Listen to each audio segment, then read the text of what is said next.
పాపం చిన్న కుక్క పిల్లలు మా షాప్ దగ్గర తల్లి ఎక్కడ పోయిందో కానీ కుక్కలు మాత్రం చిన్నగా ఉన్నాయి. నేను మాత్రం అన్నం పెడుతున్నా కానీ పాపం అనిపిస్తుంది.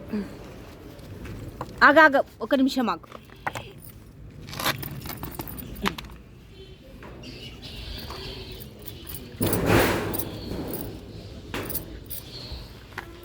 అదే అన్నం తినలేదు, ఎందుకు అన్నం పెడుతున్నావు అన్నారు.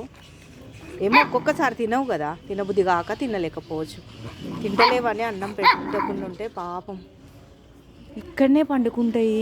పాపం దానికి అమ్మ లేదు, ఇక్కడనే పండుకుంటాయి. దీనిలోకి అన్నం పెట్టకుంటే చచ్చిపోతాయి. అందుకు నేను అన్నం రోజు పెడుతున్నాను అనమాట. కానీ కుక్కలని చంపకండ్రా. ఒక పిల్లిని ఒకడు, ఇంకా అది వేరే విషయం తర్వాత చెప్తా, కాస్త అన్నం పెట్టేటట్టుగా చూడండి. అవి కూడా మనకు ఆకలి అయినప్పుడు మనం ఎట్లా పిచ్చోళం అవుతాం, అన్నం లేనప్పుడు తినకపోతే అవి కూడా అంతే పిచ్చిలాగా అయిపోతాయి. అర్థం చేసుకోండి.